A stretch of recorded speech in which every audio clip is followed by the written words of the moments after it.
আসসালামু আলাইকুম, good evening. আজকে একটা খুব সুন্দর রেসিপি নিয়ে চলে এলাম, যেমন টেস্টি তেমন হেলদি, ফাটাফাটি রেসিপিটা। ফার্স্টেই দেখো, অরিগানো, চিলি ফ্লেক্স আছে, সুজি আছে।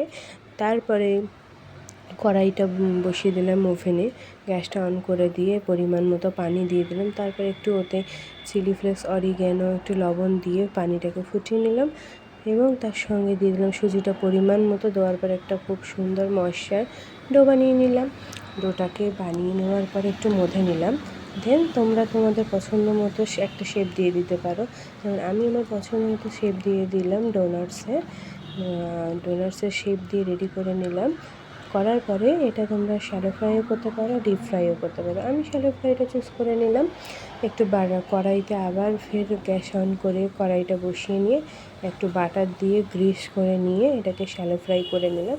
দেন আমার আজকের ইভিনিং স্ন্যাক্স এটা রেডি। খেতে তো জাস্ট ওয়াও হয়েছিল। তোমরা এটা ইভিনিং ব্রেকফাস্ট সব কিছুতেই বানিয়ে নিতে পারো।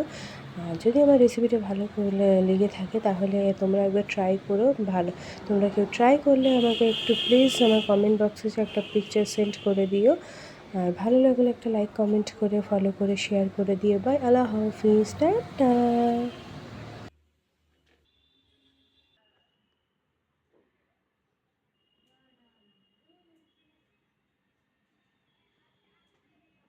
আসসালামু আলাইকুম, গুড ইভিনিং সবাইকে। আজকে দেখো একটা সন্ধ্যাবেলা সুজি দিয়ে একটা নাস্তা বানিয়ে নিলাম, অয়েল ফ্রি। কেমন লাগলো আমার নাস্তাটা? Tasty and healthy. ভালো লাগলে একটা লাইক, কমেন্ট করে, ফলো করে দিও, শেয়ার করে দিও। বাই, আল্লাহ হাফিজ, টাটা।